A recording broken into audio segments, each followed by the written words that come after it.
Disalah apa? Diteror demit. Demit. Sampeyan dukun ta duduk? Aku dukun tiban le. Kok turu sih? Turu dengkulmu kono. Tiban apa? Genteng ngono, njupuk watu. Piro? 9 kepik. Kon munggah nang Gunung Madyapura. Sedina sadurunge tanggal 1 Suro. Halo guys, balik lagi sama gue Dika. Dan kali ini gue bakal nyeritain film Sekawan Limo. Menceritakan tentang para pendaki yang tersesat di Gunung Madyapura. Hal itu dikarenakan mereka telah melanggar mitos yang diyakini oleh masyarakat setempat. Nah, gimana kisahnya? Langsung aja gue ceritain guys.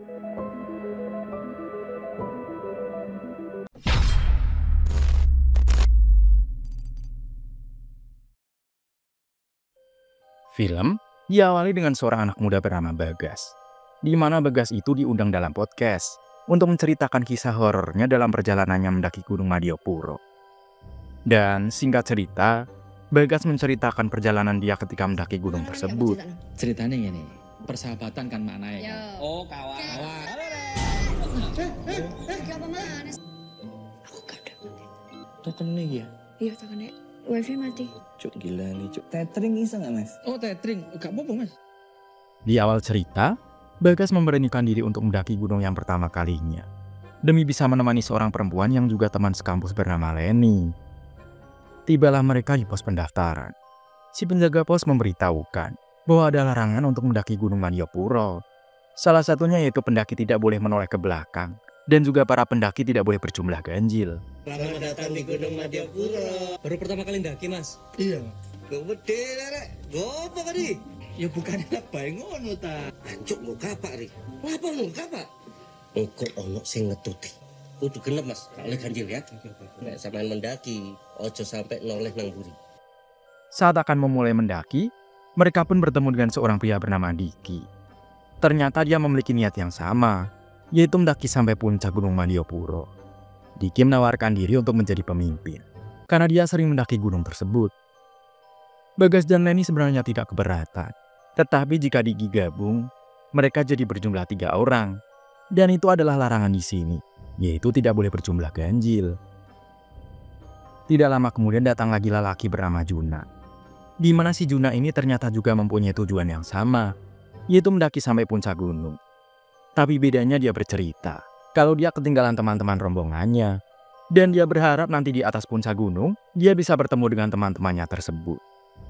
Mereka berempat lalu bergegas bersama-sama untuk menuju puncak gunung. Oleh, aku arep melu rombongane Mas karo Mbak. Nah, untuk sampai ke puncak, mereka harus melewati 3 pos. Berjalanlah mereka ini sambil ngobrol-ngobrol. Sunat enggak? Sunat lah. Aku sih enggak. Maksudnya dalane kanan. Kirimu. Wong kulitku wis well done ngene, overcook iku. Saat ada di pertigaan, si Diki mengarahkan ke jalan yang benar, yang katanya semakin dekat untuk mencapai ke puncak gunung. Dia juga mengatakan ketika di perjalanan nanti, mereka punya kesempatan untuk melihat sunrise dan juga sunset. Tapi setelah beberapa menit berjalan, mereka pun merasakan keanehan mulai terjadi. Mereka tidak bisa menemukan pos 1. Padahal jarak pos pendaftaran sama pos 1 itu jaraknya 1 jam lebih. Tapi mereka tidak menemukan pos 1. Dikarenakan mereka malah masuk jalan di luar trek. Tak hanya itu, mereka juga mendapatkan gangguan. Pada akhirnya mereka mendirikan tenda, karena hari sudah mulai gelap dan juga menghemat energi. Di saat mereka sedang mencari kayu bakar, tanpa sengaja si Diki melihat sosok yang sedang duduk di atas batu besar yang tak jauh dari tenda mereka. Tapi seketika sosok itu menghilang. Pada awalnya mereka mengira sosok itu adalah hantu. Namun Juna memberanikan diri untuk melihat. Ternyata dia adalah manusia sungguhan. Dia seorang lelaki yang bernama Andrew. Dia tadi memang sempat duduk di atas batu besar itu, tetapi tak lama dia pingsan.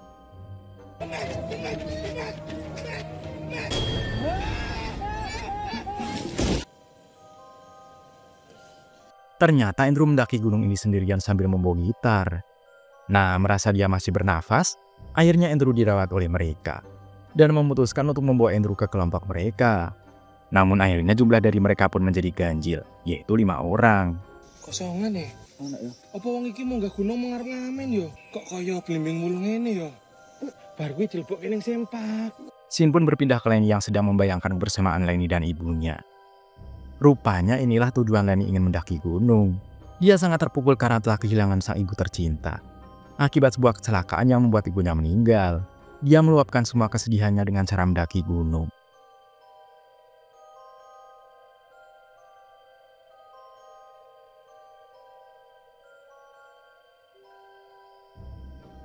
Di luar tenda, Bagas bercerita kalau dirinya sebenarnya menaruh rasa pada Leni.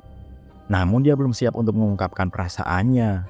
Diki dan Juna pun menyarankan Bagas agar segera jujur kepada Leni. Sun sik. Mending langsung nyatakno deh perasaanmu.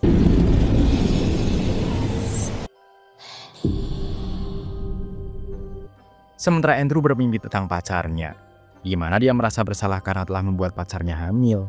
Karena inilah Andrew mendaki gunung sendirian. Sebelumnya dia punya keinginan untuk menggugurkan anaknya itu, namun sang pacar tidak menyetujuinya. Ya, hal tersebut membuat Andrew frustasi.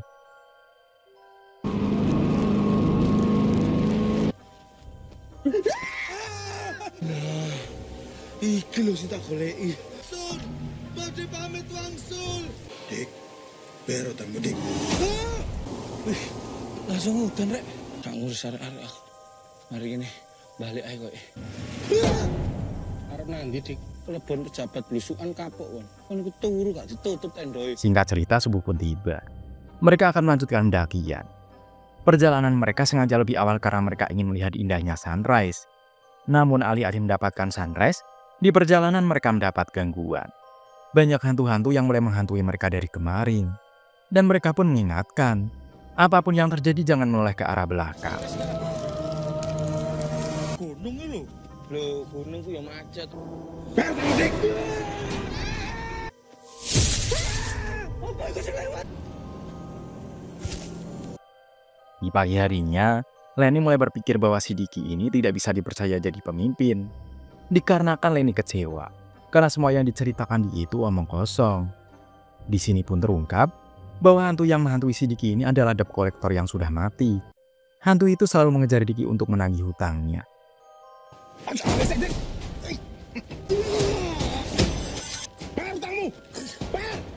Tak lama kemudian, ada dua gadis centil yang sedang turun gunung. Mereka pun melihat dan langsung menanyakan perjalanan ke pos 2. Tak lama sampailah mereka di pos 2. Di sana mereka pun menemukan warung bakso dan memutuskan untuk menepis sejenak sambil jajan bakso. Di sana tukang bakso pun curiga.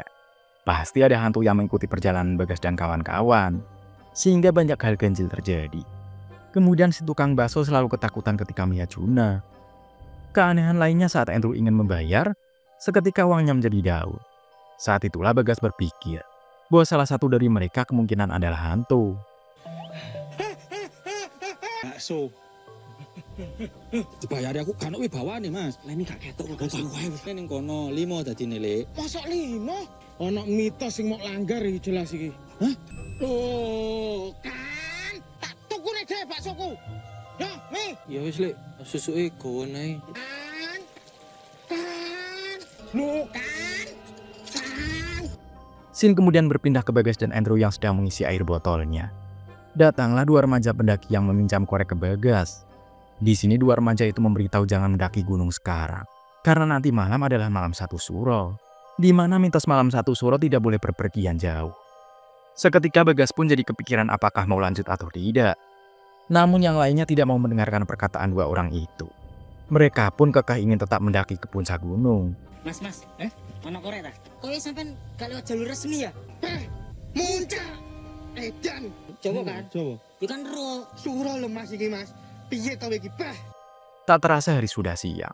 Leni dan Bagas mendapatkan gangguan dari hantu. Sampai Leni hampir mau terjatuh ke jurang karena mendengar suara yang memanggilnya. Len. Tambelnya tiba, Len. Siapa bos ya? Aku yang manggilin kamu dari sana tadi itu aku, Len. Kamu tuh. Ngeseng itu Mas Juna ngeseng. Oh alah. Akhirnya perjalanan pun dilanjutkan. Dan sampailah mereka di pos 3. Puncak gunung juga tak jauh dari sana. Di sana Bagas dan Leni juga melihat keanehan lagi. Yang mana mereka melihat Diki sedang membaca mantra. Dan menemukan jimat yang ada di saku jaket Diki. Merasa ada yang tak beres, di sana Leni memutuskan untuk berjalan sendirian. Bagas juga mengikuti Leni. Nah, akhirnya mereka sampai juga di puncak Gunung Madiopuro.